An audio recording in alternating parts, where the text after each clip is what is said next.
মেছো, এই মেছো, এই ঘরে কি থাকার আর কোনো রাস্তা আছে বল? ছোটকে কত অপমান করে মারধর করলো শাশুড়িমা বলতো। জানি না দিদি, এই সংসারে বিয়ে করেছি, কত ভুল করেছি সেটা এখন আমি পস্তাচ্ছি। মেয়েটা অনাথ বলে শাশুড়িমা এত অত্যাচার শুরু করেছে যে এটা তো কোনোভাবেই সহ্য করা যাচ্ছে না। আমাদের সাথে তো সব সময় এটা করে। মাঝে মাঝে ইচ্ছে করে বনবাসে চলে যাই। এই সংসার থেকে বনবাস অনেক বেশি ভালো। এই সংসারের ঘানি টেনে তো নিজের জীবনটাই শেষ করলাম। আমাদেরকে গ্রামে রেখে তারা তো তাদের মতো শহরেই চলে গেছে। তাদের কি কোনো চিন্তা আছে যে বউগুলোর কি অবস্থা? কোনো চিন্তা নেই দিদি, কোনো চিন্তা নেই। সেদিন যে আমার স্বামী এসেছিলেন বাড়িতে, তখন তার মায়ের কথা বলতেই তেলে বেগুনে জ্বলে উঠল। আর আমাকে বলল মাকে যেন কিছু না বলি। এভাবে কি সংসার করা যায় বলো? আমার আর ভালো লাগে না। আমার মন চাই এখনই চলে যাই। আমারও কি ভালো লাগে বল? তোরা তো সেদিন এলি, আর আমি সেই 7 বছর ধরে এই সংসারের ঘানি টেনেই যাচ্ছি। সারাদিন গাধার খাটুনি করেও শাশুড়ির মন পাই না। চল রে মেঝো, ঘরে গিয়ে একটু ছোটকে সান্ত্বনা দেই। মা বাবা হারা মেয়েটার কি অবস্থাই না হয়েছে। শাশুড়ি মা তো সারাদিন মেয়েটাকে কিছু খেতে দেয়নি, তাই তো তার ওরকম অবস্থা আরো হয়েছে। চলো দিদি, আমরা ঘরে যাই। ঘরে গিয়ে ওকে একটু বুঝিয়ে সান্ত্বনা দিই। আচ্ছা তাহলে চল। জীবনটা নরক হয়ে গেছে রে, আর কিছু বোধহয় করার থাকলো না। দিদি, ও দিদি, জন্মের পরপর বাবা মায়ের ভালোবাসা পাইনি, তাই বলে শাশুড়ি মা আমাকে এমনভাবে মারবে যৌতুকের জন্য? আমি যৌতুক কোথা থেকে এনে দেব? আমার তো নিজেরই থাকার জায়গা নেই। তোমরাই বলো দিদি, আমি কি করব এখন? ছোট রে, ধৈর্যহারা হোস না বোন। আমরা দেখ না, তোর বড় যা মানে তোর বড় দিদি হয়েও তোকে কোনো সাহায্য করতে পারছি না। তোরই কষ্ট সব আমাদের চোখের সামনেই ঘটছে, আর আমরা কোনো প্রতিবাদ করতেই পারছি না। এর থেকে যন্ত্রণার আর বুঝি কিচ্ছু নেই। এই সংসারে থাকতেই তো আমার ইচ্ছে করে না। চল ছোট, তুই আর আমি মিলে কোথাও চলে যাই। আর আমার ভালো লাগে না, এখানে থেকে কোনো লাভ নেই রে। আমাকেও তো দিনের পর দিন শাশুড়ি শুধু অত্যাচারই করে, আর আমাদের স্বামীরা কিচ্ছুটি বলে না। আমি কোথায় যাব দিদি? তোমার তো বাড়ি আছে, কিন্তু আমি যে অনাথ। অনাথের তো বাড়ি ঘর কিচ্ছুটি নেই গো। আমার স্বামীর বাড়িতেই আমাকে থাকতে হবে, এছাড়া আর কিচ্ছুটি করার নেই। শোন ছোট, শাশুড়ি যদি খারাপ হতো আর স্বামীরা যদি ভালো হতো তাহলেও সংসারে থাকা যায়, কিন্তু স্বামীরাই তো ভালো না। শাশুড়ি মাকে কিছুই বলা যায় না, যদি বলি উল্টা আমাদেরকে শাসন করে। জানি না কোন পাপ করেছিলাম যার জন্য এরকম পরিবারে বিয়ে হলো আমার।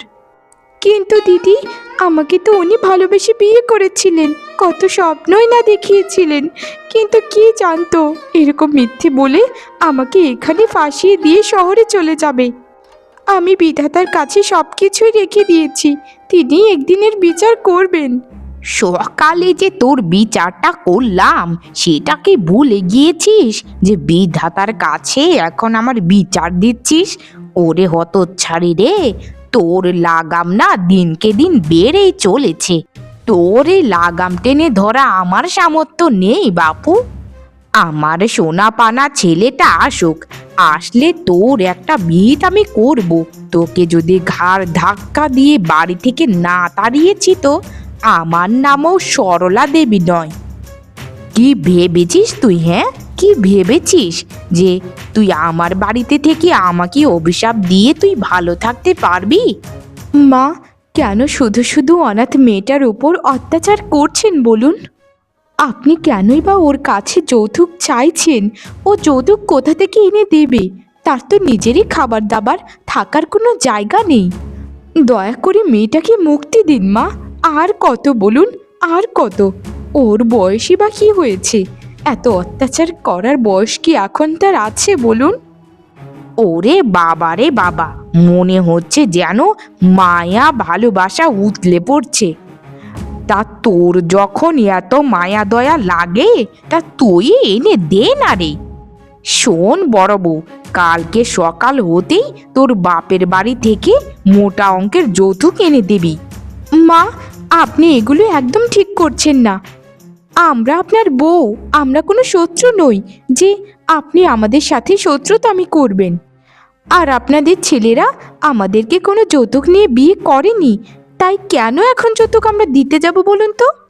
আমি ছোটবেলা থেকে শিখে এসেছি, যৌতুক যারা নেয় তারা একদম ভালো হয় না। বাবা রে বাবা, সকাল পর্যন্ত যার মুখে কোনো বলি ছিল না, রাতারাতি তার কি হয়ে গেল? সকাল হোক, তোদের তিনটেকে আমি দেখে নিচ্ছি। তারপর তারপর আমার ছেলেদেরকে বলে তোদের ব্যবস্থাটা করে নেব। অসভ্য যত সব।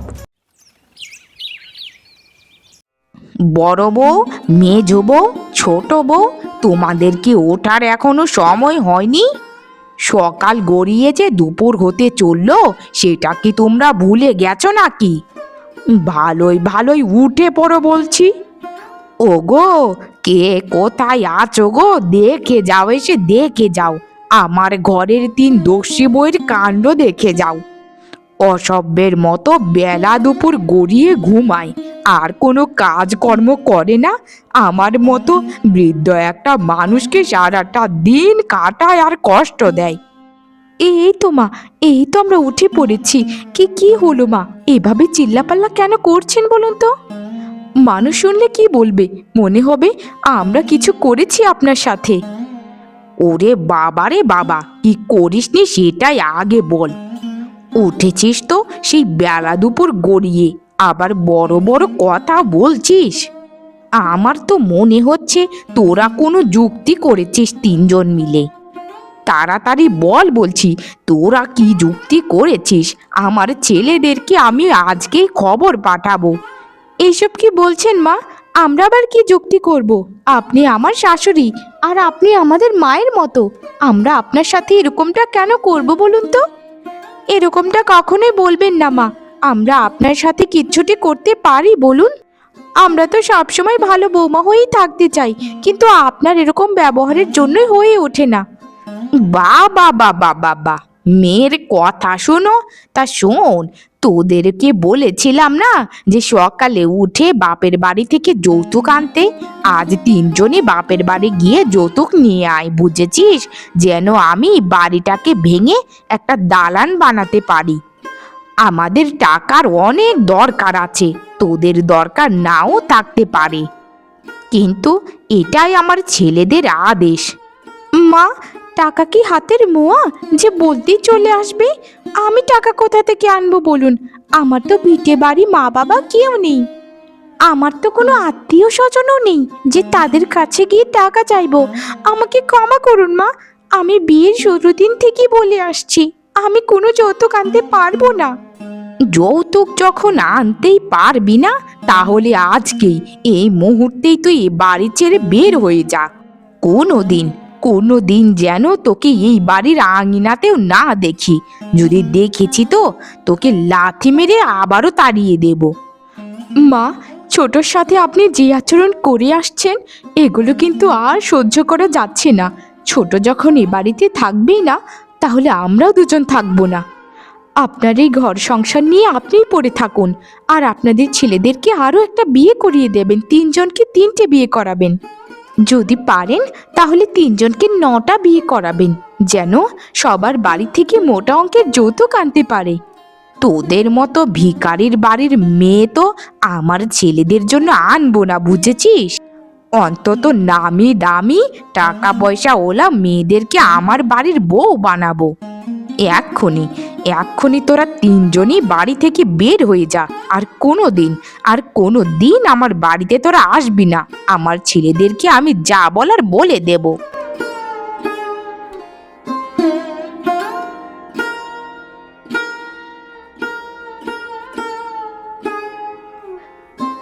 কত দেখেছি, কত তোদের মতো এরকম বউরা বাড়ি থেকে চলে গিয়ে আবার সেই কুকুরের মতো লেজ নাড়িয়ে নাড়িয়ে বাড়িতেই ফিরে এসেছে। তোরা কাল পরশুই বাড়িতে ফিরে আসবি। বাইরে তো তোদের জন্য খাবার দাবার নিয়ে কেউ বসে থাকেনি। যত সব অসভ্যের দল। দিদি, হাঁটতে হাঁটতে যে কখন জঙ্গলে চলে এলাম সেটা তো খেয়ালই করিনি। এখন আমরা কোথায় যাব বলো? আমাদের যে যাওয়ার কোথাও জায়গাই নেই। আমার তো খুব ভয় করছে দিদি, কি থেকে না কি হয়ে যায় আবার। মেঝরে, তুই ভয় পাস না বোন। ওই বজ্জাত শাশুড়ির অত্যাচার থেকে তো বাঁচলাম রে। ওনার অত্যাচারের থেকে বাঘের পেটে যাওয়া অনেক বেশি ভালো। আমার তো কোনো ভয়ই করছে না, আরও ভালো লাগছে। মনে হচ্ছে এই বুঝি একটু নিঃশ্বাস নিতে পারছি ঠিক মতো। হ্যাঁ দিদি, তুমি একদম ঠিক কথা বলেছ। আমারও খুবই ভালো লাগছে। এই জঙ্গলে গাছের নিচে কাটিয়ে দেব আমি সারা জীবন। তবু ওই বাড়ির অত্যাচার আমি আর সহ্য করতে ওখানে যাব না। যেখানে নিজেদের স্বামীরাই ভালো নয় সেখানে শাশুড়ি বা আবার কেমন হবে? দিদি, চলো আমরা সবাই মিলে একটা আশ্রয়স্থল খুঁজি। এইভাবে তো জঙ্গলের মধ্যে ঘোরাফেরা করা ভালো হবে না। কোথায় কি খুঁজবো রে ছোট, তুই বল। এই জঙ্গলেতে শুধু গাছই আছে, আমাদের জন্য তো কেউ বাড়ি বানিয়ে রাখেনি রে। না দিদি, এভাবে আমরা হাল ছেড়ে দিতে পারি না। আমরা তিনজন মিলে একটা রাস্তা খুঁজে বের করবই করব।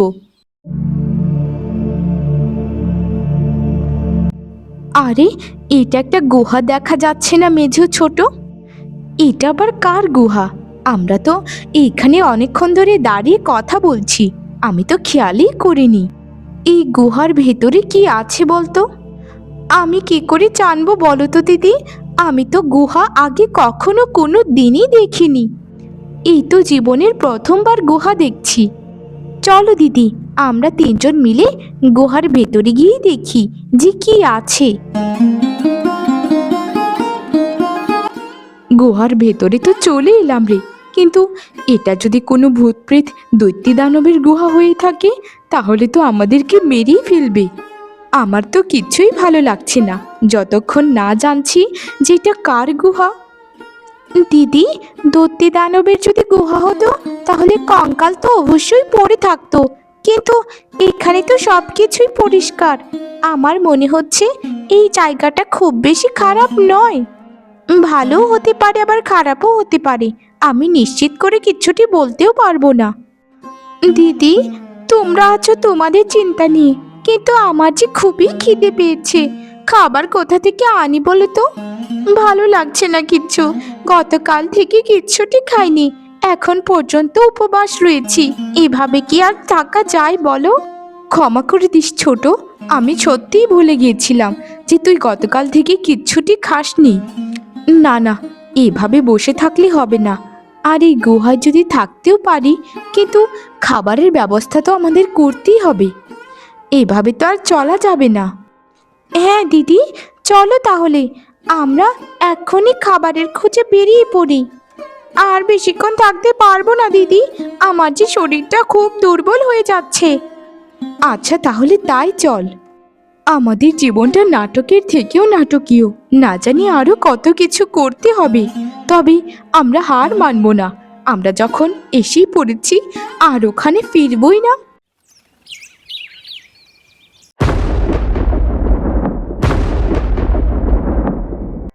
আরে আরে ছোট মেজো, এসব কি? এত এত দামি দামি খাবার এখানে কি রেখে গেল বলতো? এখন আমার সত্যি খুবই ভয় করছে, না জানি কার গুহায় চলে এসেছি। আমরা এখন কি করব? এই খাবার কি গ্রহণ করব নাকি এখান থেকে পালাবো?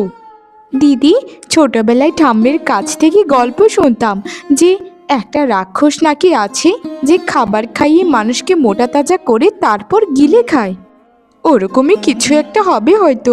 চলো দিদি, এখান থেকে পালাই আমরা। জল খেয়ে তো থাকা যাবে, কিন্তু একবার যদি রাক্ষসের পেটে যায় তাহলে কিন্তু আর বেঁচে ফেরা সম্ভব নয়। তোমরা চেয়ে আবার চলে যাও, আমি যাব না। আমার প্রচণ্ড ক্ষুধা পেয়েছে, আমি এখান থেকে এক পাও আর নড়তে পারবো না। দয়া করে আমাকে খেতে দাও দিদি, তোমরা দয়া করো। এই খাবার যতই দত্তি দানবের খাবার হোক না কেন, আমি খাবই খাবো দিদি। খেতে চেয়ে আর আমি সহ্য করতে পারছি না গো। তোমরা এখান থেকে পালাও গো দিদিরা। আমি খাবার খেয়ে যদি বেঁচে ফিরি তারপর অবশ্যই তোমাদের সাথে দেখা হবে। এ কি বলছিস রে ছোট? তোকে এখানে ফেলে আমরা কখনোই যেতে পারবো না। তোর যখন খিদেটা খুব বেশি পেয়ে গেছে তাহলে আমরাও এই খাবার খাবো আর এখানেই থাকবো। তারপর ভাগ্যে যা লেখা আছে তাই হবে। বিধাতা যদি বাঁচিয়ে রাখতে চান তাহলে তো অবশ্যই বাঁচবো, আর যদি মৃত্যু লিখে রাখেন তাহলে ঠেকাবে কে বল? অসহায় তিন বউ, তা আমার দেওয়া খাবার তোমাদের কেমন লেগেছিল আমাকে জানাও তো। আপনি কে? আপনি কে? আমাদেরকে ছেড়ে দিন, আমাদেরকে ছেড়ে দিন। আমরা ভুল করে গুহায় ঢুকে পড়েছি, আমাদেরকে ছেড়ে দিন। আমার দিদিদেরকে ছেড়ে দিন। আর আমাদের প্রচন্ড ক্ষুধা পেয়েছিল তাই আপনার খাবার খেয়ে ফেলেছি। আমরা এ ভুল আর করবো না, আমাদেরকে ছেড়ে দিন দয়া করে। আরে তোমরা তো শুধু শুধু ভয় পাচ্ছ, আমি তোমাদেরকে কিচ্ছুটি করব না। তোমরা হচ্ছ অসহায় বউ, আর তোমাদের সব কাহিনী আমি শুনেছি। তোমাদের পরিবারে এত কষ্ট ছিল, সেই কষ্ট কি করে পেরিয়ে এখানে এসেছো সেগুলোই আমি শুনেছি অদৃশ্য হয়ে। তারপর তোমাদের যখন ক্ষুধা পেয়েছি তখনই আমি বাইরে খাবারটা রেখে দিয়েছিলাম। সত্যি তোমরা হচ্ছ এই সংসারের আসল সংগ্রামী বউ। তোমরা অনেক ভালো। পরি, তুমি এই কথাটি ঠিকই বুঝতে পেরেছ, কিন্তু আমাদের শাশুড়ি আর আমাদের স্বামীরা তো এই কথা কোনো দিন বুঝতেই পারেনি। ওরা তো আমাদেরকে কাজের লোক বানিয়ে রেখেছিল। তাই আমরা ওই নরক থেকে বেরিয়ে এসেছি, কারণ আমরা ওখানে থাকলে যে একজন না একজন মারাই পড়তো। মানুষ এরকম কেন হয় জানি না গো পরি, জানি না। তবে আমরা গরিব ঘরের সন্তান গো পরি, আর ছোট বউয়ের তো বাবা মা কেউ নেই, সে তো অনাথ। একটা অনাথ মেয়ের কাছে কি করে যৌতুক চাই বলো তো পরি? এরা কি মানুষ নাকি অন্য কিছু? যারা অসহায় মানুষদের উপর অত্যাচার করে তাদের আসলে বেঁচে থাকারই অধিকার নেই। ওরকম মানুষদেরকে আমি একদম সহ্য করতে পারি না। আমি ওকে শাস্তি দেবই দেব। তোমরা এখানেই থাকো, আমি কিছুক্ষণ পর এখানে ফিরে আসব। না না পরি, শাশুড়ি মা আমাকে যা ইচ্ছে তাই বলুক না কেন, যতই অত্যাচার করুক না কেন, তাকে তুমি ক্ষমা করে দাও। আমরা আজ তার প্রতি কোনো অভিযোগ রাখবো না, আর ওই বাড়িতেও আর কোনোদিন ফিরবো না। আমরা এই জঙ্গলে সারা জীবন কাটিয়ে দেব তিনজন মিলে। না ছোট বউ, এদেরকে সময় মতো সঠিক শিক্ষা দিতে হবে, না হলে এরা ভবিষ্যতে আরো ভয়ঙ্কর হয়ে উঠবে। আমি ওকে এমন শিক্ষা দেব যে জীবনেও আর কোনো দিন মানুষের সাথে এরকম করবে না।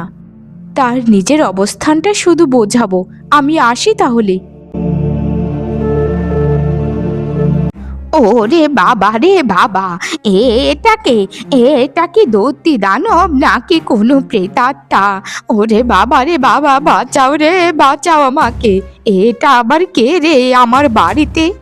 তোকে নিশ্চয়ই আমার তিন হতচ্ছাড়ি শয়তান বউ পাঠিয়েছে, তাই না? আমি তোকে দাঁড়া, এখনই দেখাচ্ছি মজা। তোমার একটু লজ্জা করলো না নিজের এত ভালো বউদের সাথে এরকম বিরূপ আচরণ করতে? আমি জঙ্গলের বড় গুহার পরি, আমার সাথেও তুমি এরকম আচরণ করছো? দাঁড়াও দাঁড়াও, আজ তোমার শিক্ষা আমি দেবই দেব। বটির দুটো কূপ খেলে না তোর শিক্ষা দেওয়াটা বের হয়ে যাবে। তোকে দাঁড়া দাঁড়া, এখনই দেখাচ্ছি মজা। তুই শুধু এখানে দাঁড়িয়ে থাক, উড়ে আবার চলে যাস না। তোকে যে আমার তিন হতচ্ছাড়ি বউ পাঠিয়েছে সেটা আমি তো ভালোভাবেই বুঝতে পারছি। একটা কথা আছে না যে কুকুরের লেজ কোনো দিন সোজা হয় না। আজকে আজকে তোমারও লেজটা আমি সোজা করে দেব জীবনের জন্য। এই যে, এই নাও। এই না না, আমার সাথে তুমি এটা কি করলে? আমি যে একটা কালো কুকুর হয়ে গেলাম, আমাকে তুমি ক্ষমা করে দাও। আমি আর কোনো দিন আমার বৌমার সাথে এরকম করব না। তিন বৌমাকে আমি মাথায় তুলে রাখবো। তুমি যেমনটা ওদের সাথে আচরণ করেছো এরকমটাই তোমাকে বানিয়ে দিলাম। তুমি যেদিন মন থেকে ভালো হয়ে যাবে সেদিনই তোমার মুক্তি হবে। এর আগে তুমি এরকম কালো কুকুর হয়ে ঘুরে বেড়াবে রাস্তায় রাস্তায়। এখন আমি যাই, আমার কথাটি মনে রেখো বুড়ি।